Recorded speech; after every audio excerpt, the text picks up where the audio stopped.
요한복음 1장 1절부터 5절입니다.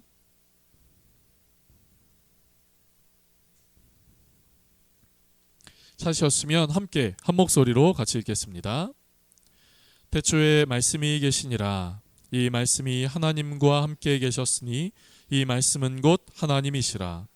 그가 태초에 하나님과 함께 계셨고 만물이 그로 말미암아 지은 바 되었으니 지은 것이 하나도 그가 없이는 된 것이 없느니라. 그 안에 생명이 있었으니 이 생명은 사람들의 빛이라. 빛이 어둠에 빛이 돼 어둠이 깨닫지 못하더라. 아멘. 우리 옆에 계신 분과 한 번 더 인사하실게요. 오늘 하나님의 평안이 함께 하시기를 바랍니다. 우리 이렇게 인사하겠습니다.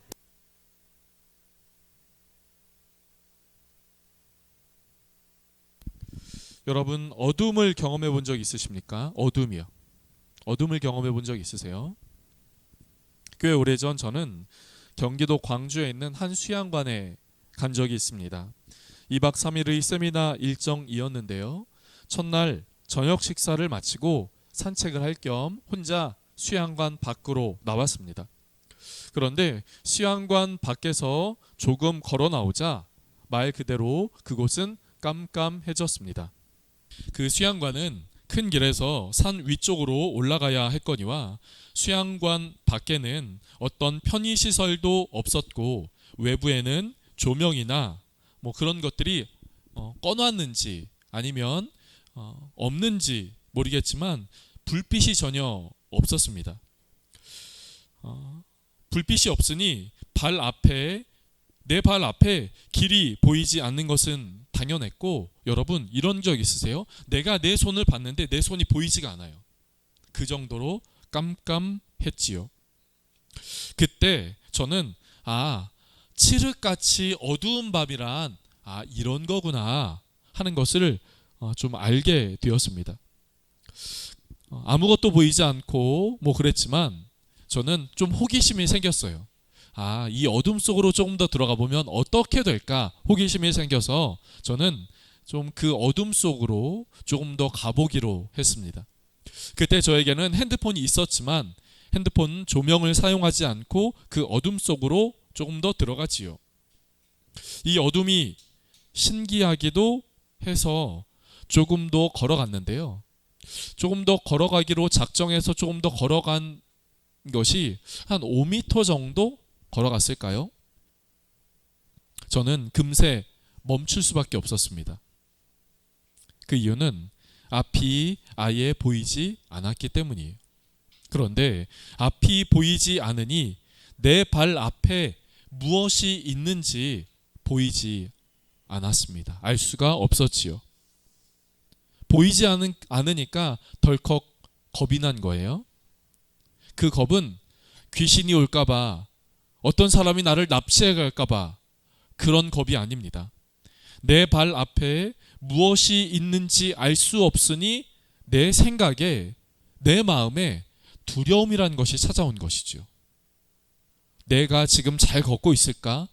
내 발 앞에 무슨 절벽이라든지 낭떠러지라든지 그것이 있지 않을까?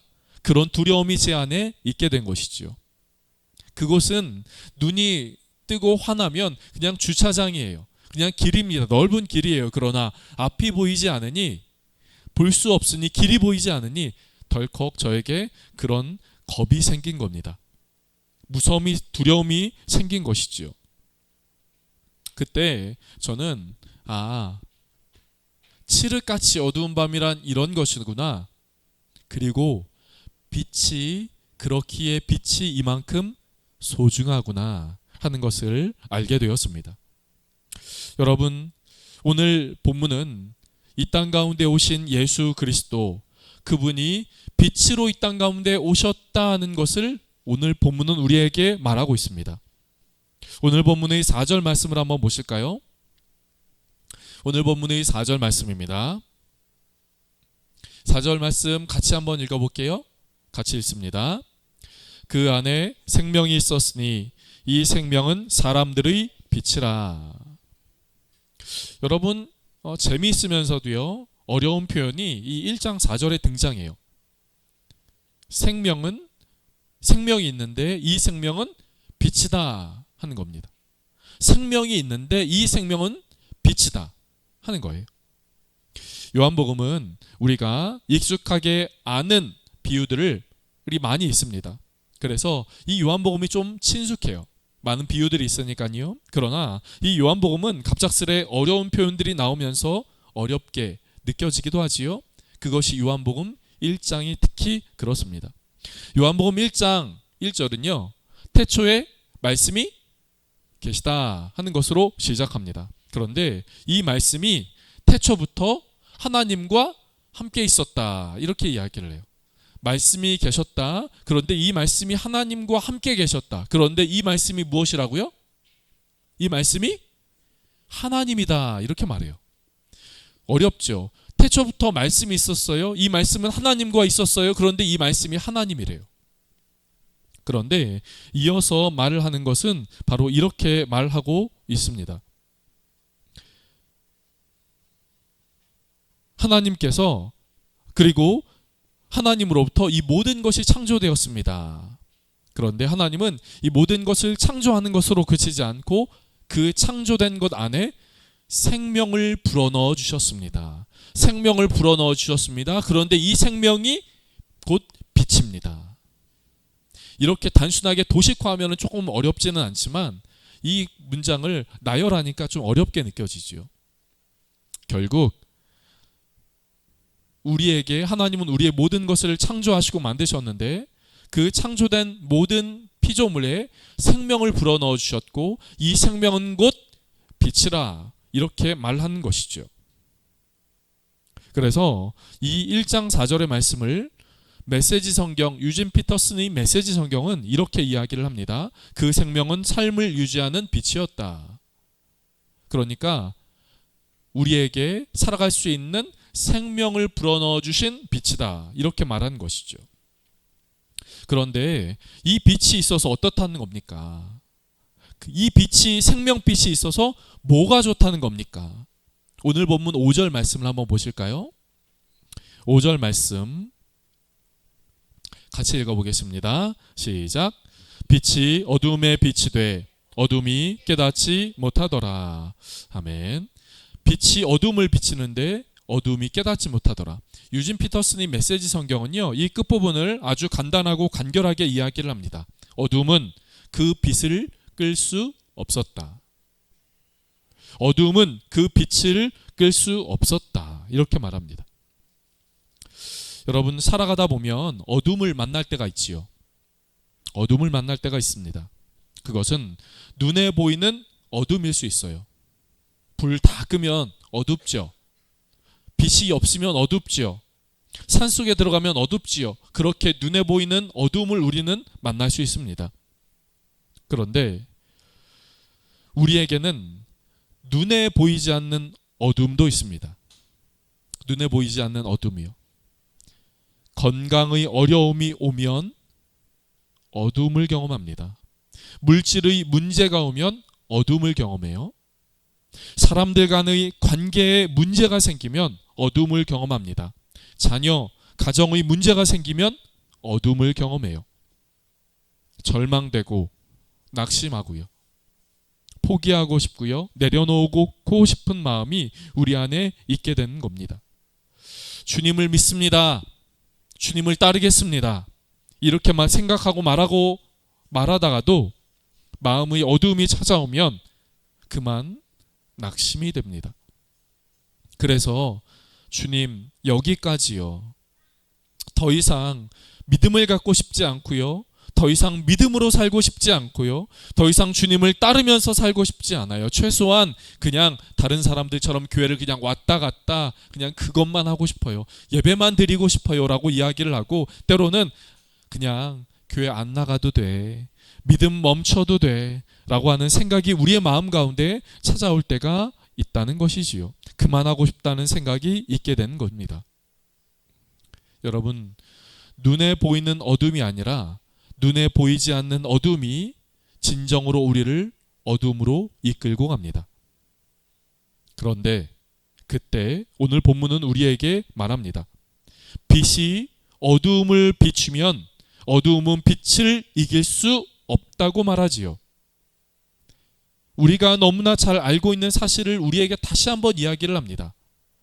어두움은 빛을 이길 수 없고 빛은 어두움을 비출 때에 그 어둠은 물러간다고 하는 것이죠.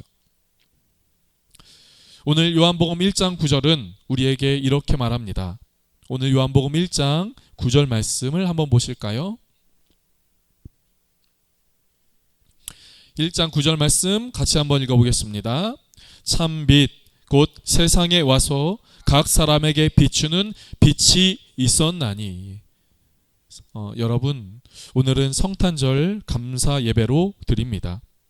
성탄, 말 그대로 거룩한 존재의 탄생입니다. 즉 예수 그리스도께서 이 땅 가운데 오셨다는 것이지요.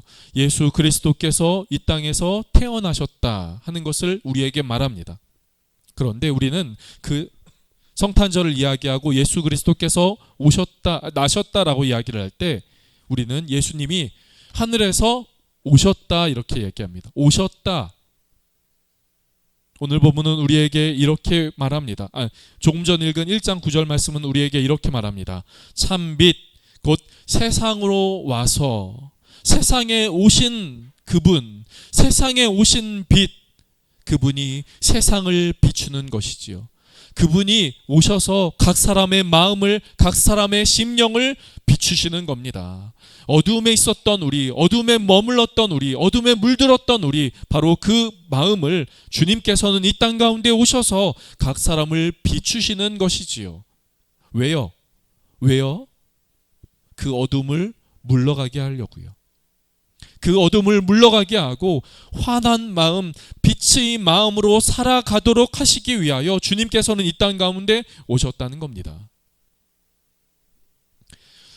저희 집에 이제 하준이가 있는데요. 하준이가 읽는 그 예수님 사랑해요라고 하는 성경 책은 아니지만 성경의 이야기들을 묶어서 이렇게 책이 있습니다. 어른식으로 얘기하면 신앙 서적이라고도 이야기를 할 수 있겠지요. 그런데 그 하준이 그 책 안에 이런 표현이 있어요. 예수님은 사람들의 까만 마음을 치유하시기 위하여 오셨습니다. 그러니까 어린아이들은 죄에 물든 마음 뭐 이렇게 말을 못하니까, 이해를 못하니까 까만 마음을 이렇게 이야기합니다. 그리고 또 하얀 마음을 이렇게 표현해요. 예수님은 사람들의 까만 마음을 하얀 마음으로 바꿔주십니다. 그것을 오늘 본문으로 적용을 해볼까요? 사랑하는 성도 여러분, 예수님이 왜 이 땅에 오셨습니까? 예수님이 왜 이 땅에 오셨습니까? 거룩한 그분이 하늘에 계셔도 되는데, 하나님과 함께 계셔도 되는데 왜 예수님은 이 땅에 오셨습니까? 왜 이 땅에 오셨나요? 우리의 까만 마음을, 우리의 죄된 마음을, 우리의 낙심과 절망하는 그 마음을 하얀 마음으로 바꿔주시기 위하여, 그 어둠에 있었던 우리의 마음에 빛을 비춰주시기 위하여 예수님은 이 땅 가운데 오셨다는 것이에요. 그래서 이사야 말씀은, 이사야 9장은 우리에게 이렇게 말합니다. 이사야 9장 2절 말씀 같이 한번 읽어볼까요? 같이 읽어보겠습니다. 흑암에 행하던 백성이 큰 빛을 보고 사망의 그늘질 땅에 거주하던 자에게 빛이 비치도다. 아멘. 여러분, 흑암에 행하던 백성이 무엇을요? 큰 빛을 보았다고 말합니다. 사망의 그늘질 땅에 거주하던 자에게 빛이 비추었다. 사랑하는 성도 여러분, 저와 여러분이 이 땅 가운데 빛으로 오신 그 주님으로 인하여 까만 마음, 어두움의 마음이 환하게 밝힘을 받는 그런 귀하고 놀라운 은혜가 저와 여러분의 삶 가운데 있기를 주님의 이름으로 축복합니다. 한 소년이 있었어요. 이 소년은 우연히 학교 운동장에 있다가 날아온 공에 눈을 맞게 돼요. 그런데 이 그 공에 눈을 맞은 이후에 이 소년의 시력이 차츰차츰 악화되는 겁니다. 그러다가 병원에서 치료도 받고 입원도 하고, 그러다가 결국 공을 맞고 2년의 정도 시간이 지났을 때 점점 시력이 악화된 그 눈은 병원으로부터 실명 판정을 받게 되지요. 그리고 병원에서 이 중학생 아이에게, 학생에게 너 이제 실명이 됐어 라고 하는 그 충격, 그 의사의 선언의 충격으로 어머니는 그 이야기를 들은 지 8시간 만에 그 충격으로 뇌가 손상이 되어 갑작스럽게 세상을 떠나게 되지요. 아버지는 이 소년이 공을 맞기 1년 전에 돌아가셨습니다. 그리고 누나는 이 가정의 생계를 유지하기 위해 밤낮으로 일하다가 과로로 먼저 세상을 또 떠나게 돼요. 말 그대로 한순간에 삶의 모든 것을 잃게 된 것입니다. 이 소년이 자란 1950년대, 60년대는 장애에 대한, 그 장애를 갖고 있는 그 사람에 대한 편견이 매우 심했던 때이지요. 버스를 탈 수가 없었습니다. 가게에 가면 아침부터 재수없게 왜 우리 가게에 와? 라고 하는 핀잔을 듣기 일쑤였고요. 식당에서는 구석에서 겨우겨우 식사를 할 수 있었습니다. 그래서 이 소년은 수년간 극단적 선택을 시도하기도 했지요. 그러나 어느 날 자신을 찾아오신 하나님을 마음으로 받아들인 이 소년은 달라졌습니다. 그리고 그때마다 도우시는 하나님의 손길과 장애를 극복하고자 노력하는 이 노력으로 이 소년은 후에 성장한 그 모든 과정을 거쳐 후에 이 소년은 조지 W 부시 대통령 그 시절에 미국 국가장애위원회 정책 차관보를 맡게 되었습니다. 여러분, 이 사람이 누군지 아십니까? 고 강영우 박사입니다. 강영우 박사는 중학생 이후, 중학교 시절 이후 그의 눈은 빛을 볼 수 없었습니다. 그의 눈은 말 그대로 우리가 쉽게 볼 수 있는 그 빛을 볼 수 없었어요. 그러나 그 안에 임한 예수 그리스도의 생명의 빛, 그 마음 안에 그 심령 가운데 임한 예수 그리스도의 생명의 빛은 그로 하여금 살아갈 힘을 주었지요. 여러분, 강영우 박사의 미국판, 영문판 자서전의 제목은 빛은 내 가슴에입니다. 빛은 내 육신의 눈에 있는 것이 아니라 빛은 내 가슴에 있다는 것이에요. 그 가슴에 있기에 그 수많은 편견들, 수많은 일들을 겪으면서도 다시금 일어설 수 있었고, 또 그 많은 어려움 가운데서도 그 어려움 가운데 포기하고 좌절하고 낙심한 채 있는 것이 아니라 다시금 일어나서 살아갈 수 있는 힘을 그에게 주었던 것이지요. 이 땅에 빛으로 오신 예수 그리스도를 통해 이 소년의 마음이 살아날 수 있었던 겁니다. 사랑하는 성도 여러분, 누구든 살아가다 보면 어둠을 만납니다. 말씀드린 것처럼 그 어둠은 조명이 없고 가로등이 없고 간판이 없어서 깜깜하게 보이는 우리의 육신의 눈에 있는 그 어둠일 수도 있습니다. 그러나 진정한 어두움은, 우리를 어두움으로 이끄는 진정한 어두움은 우리의 마음 가운데 찾아오는 낙심과 절망, 또 죄의 문제의 것들이지요.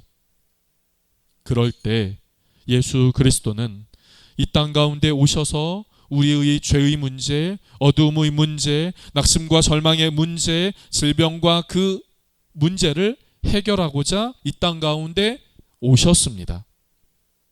이 땅에 빛으로 오신 예수 그리스도께 감사하고 또 감격하며 이 성탄절을 하나님 앞에 감사하며 영광을 올려드리는 저와 여러분의 삶이 될 수 있기를 간절하게 원합니다. 그런데 성경은요, 우리에게 이렇게 이야기해요. 주님은 빛이십니다. 주님은 빛으로 이 땅 가운데 오셨습니다. 그래서 이 땅의 어두움을 밝히십니다. 그런데요, 그것이 나랑 무슨 상관이죠? 예수님께서는 이 땅 가운데 그렇게 오셨습니다. 그런데 그것이 나와 무슨 상관이지요? 예수님은 공생의 기간 우리에게 이렇게 말씀을 하세요. 요한복음 8장 12절의 말씀을 한번 보실까요? 요한복음 8장 12절의 말씀 찾으셨으면 함께 우리 읽어보겠습니다. 예수께서 또 말씀하여 이르시되 나는 세상의 빛이니 나를 따르는 자는 어두움에 다니지 아니하고 생명의 빛을 얻으리라. 아멘. 한 번만 더 읽어볼게요. 시작. 예수께서 또 말씀하여 이르시되 나는 세상의 빛이니 나를 따르는 자는 어두움에 다니지 아니하고 생명의 빛을 얻으리라. 아멘. 여러분, 나는 세상의 빛이다. 나는 세상의 빛으로 이 땅에 왔다. 나는 세상의 빛이다. 그런데 여기까지 본다면 우리는 조금 전 말씀 살펴보면 그 말씀이에요. 그런데 그 이후에 이렇게 말하고 있죠. 나를 따르는 자는 어둠에 다니지 않는다. 생명의 빛을 얻는다. 여기서 여러분 따른다 하는 것은 우리가 생각하는 믿음의 의미입니다. 여러분, 믿는다는 것은요, 믿는다 하는 것은 내가 누군가를 인정하고 고백한다 하는 의미를 갖고 있거든요. 내가 우리 집사님을 믿습니다 하는 것은 내가 집사님을 인정하고 고백한다는 것이에요. 그런데 성경에서 믿는다 하는 것은 거기에 한 가지 의미를 더 갖고 있습니다. 성경에서 믿는다 하는 것은 내가 이것을 인정합니다, 고백합니다 하는 것과 더불어 내가 이 믿고 인정하는 그것을 따르겠습니다 하는 의미입니다. 여러분, 믿는다는 것은 그런 것이 그렇다면, 여러분 믿는다는 것이 그렇다면 오늘 본문은 우리에게 이렇게 말하고 있어요.